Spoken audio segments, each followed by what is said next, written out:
Stoicism is one of the most practical philosophies from the ancient world, and, as such, means that it can fit snugly into our daily lives to help us live more happily and more resiliently. The Stoics themselves stitched the philosophy into their daily routine.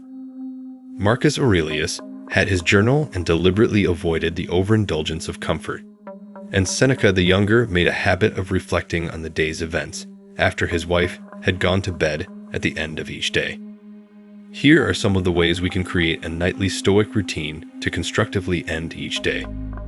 Reflect on the day's events. One of the most descriptive accounts of an ancient Stoic's nightly practice comes from one of Seneca's letters to his friend Lucilius.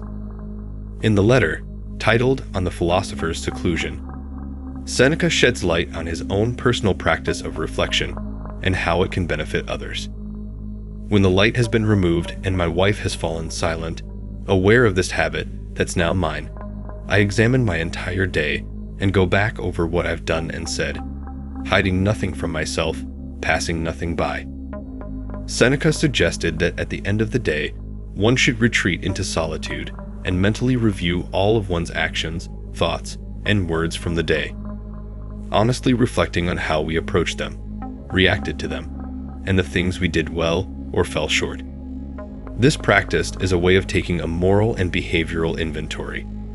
He believed that by highlighting our mistakes, we can become more aware of them, learn from them, and look for ways to be better in the future. I think it's important to clarify that the purpose of this self-examination is not to promote guilt or self-punishment, but instead to help develop a self-awareness of how we approach the world around us and commit to self-development in the areas we find that needed. One of the first things we can do is review the events of the day and spend a few minutes asking ourselves some questions. This can be done through journaling or simply as part of meditation. The process: find a quiet place. This should be a space where you can feel free from distractions. It doesn't have to be a separate room. It can simply be a quiet corner of your home. Recount the day's events. Mentally walk through your day, starting from the morning and moving through the day to the moment you're in now. Reflect on your actions, decisions, desires, emotions, conversations, and reactions. Evaluate your actions. Ask yourself questions like, did I act according to my principles and values? Where did I fall short? How could I have handled situations differently? Acknowledge mistakes and learn. Instead of dwelling on or being overly critical about your mistakes, see them as learning opportunities. Consider how you might approach similar situations in the future. Plan for improvement. Think about how you can integrate the lessons learned into the following day. Make a commitment to try to act more wisely or virtuously. Reframe negative events.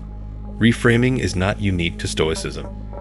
It's found in psychotherapy, the Socratic method, and a handful of other practical philosophies and practices used to create a more constructive mindset.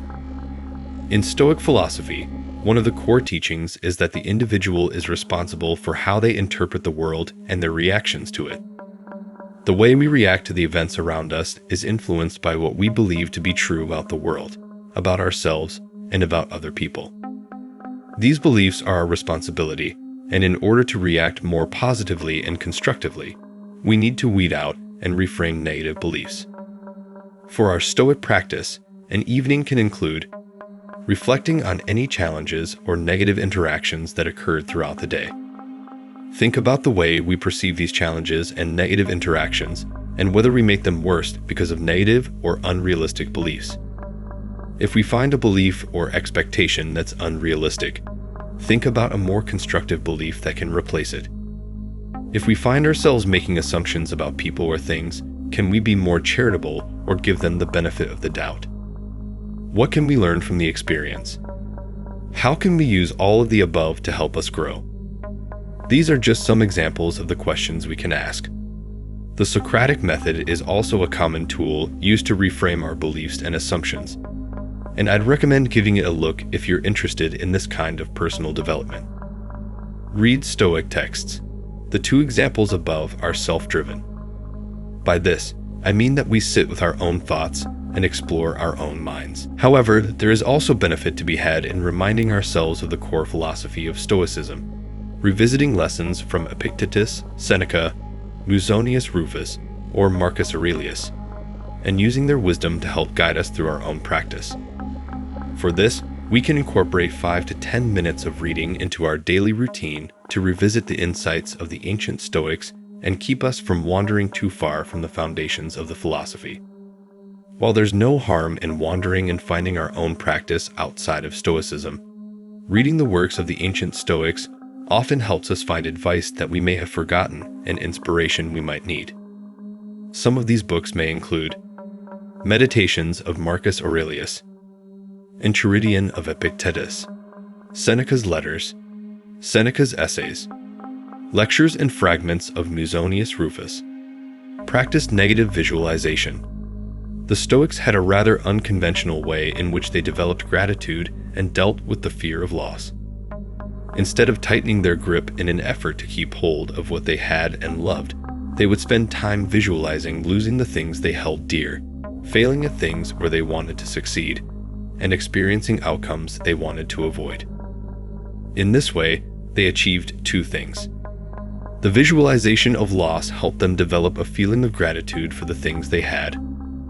Knowing that one day it will be gone, be it a person or a possession, makes us appreciate the thing while we have it. By imagining loss, we lessen our fear of it. When we put ourselves in a state of mind of loss, we often find that, while we will feel grief and pain, we will ultimately be ak. The grief and pain simply mean that we value what we have, further developing our feelings of gratitude. For our evening Stoic practice, we can reflect on: how would I feel if I lost a loved one, a possession, or a certain circumstance? Am I taking these things for granted? This isn't meant to be morbid, but rather a tool to appreciate the present moment and the blessings currently in your life. Prepare for tomorrow. To round out our evening practice, we can prepare for the day to come.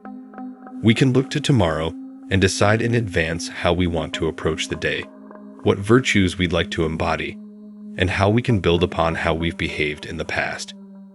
We might have a meeting, a birthday party, an anniversary, a sports game, or any number of life events that provide us with an opportunity to behave in alignment with our values.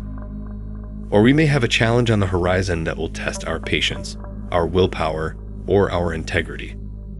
The Stoics believed in being mentally prepared for challenges, and to this end, we can consider questions like: what potential challenges might I face tomorrow? How are these challenges similar to challenges I've faced in the past, and can I approach them differently? How can I best approach them with virtue and wisdom?